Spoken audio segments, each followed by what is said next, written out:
Complete actor Mohan Lal Thudarum నిన్నే release అవ్వాల్సింది. అనుకోని కారణాల వల్ల ఈరోజు బాక్స్ ఆఫీస్ తలుపు తట్టింది.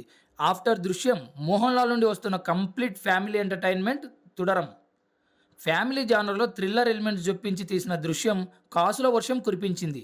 రీమేక్ హక్కులు కూడా భారీ రేటుకే అమ్ముడుపోయాయి. తుడరం కూడా ఇంచుమించు అదే కోవకు చెందింది. కాకపోతే ట్రీట్మెంట్ డిఫరెంట్. మన్యం పులి తర్వాత మోహన్ లాల్కి తెలుగు మార్కెట్ బాగా క్రియేట్ అయింది.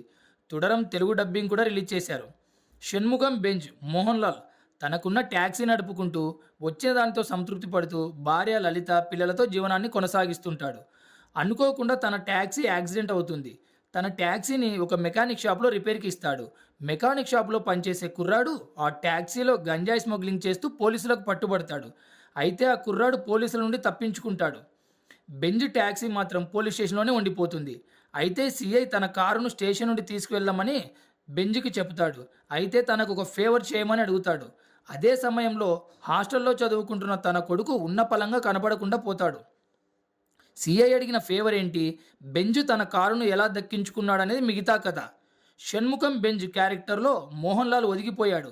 మోహన్ లాల్ లాంటి యాక్టర్కి ఇలాంటి పాత్రలు కొట్టిన పిండి. లలితగా శోభన సూటబుల్. సిఐ క్యారెక్టర్ చేసిన ప్రకాష్ వర్మకి మంచి పాత్ర దక్కింది. సిఐ అసిస్టెంట్ ఎస్ఐ బెన్నీగా చేసిన బిను పప్పు చక్కగా హావభావాలు పలికించాడు. కేఆర్ సునీల్ రాసిన కథ దృశ్యం పోలికలు మనకు వద్దన్నా గుర్తు చేస్తాయి. దర్శకుడు తరుణమూర్తి తన స్క్రీన్ ప్లే అండ్ డైరెక్షన్తో సినిమాని ఆద్యంతం ఉత్కంఠభరితంగా తెరకెక్కించాడు. షాజీ కుమార్ సినిమాటోగ్రఫీ సినిమాకి ప్లస్ అయింది. కేరళ అందాల్ని చక్కగా చూపించారు. జేక్స్ బిజయ్ బ్యాక్గ్రౌండ్ స్కోర్ బాగుంది. Rajaputra visual media production values బాగున్నాయి.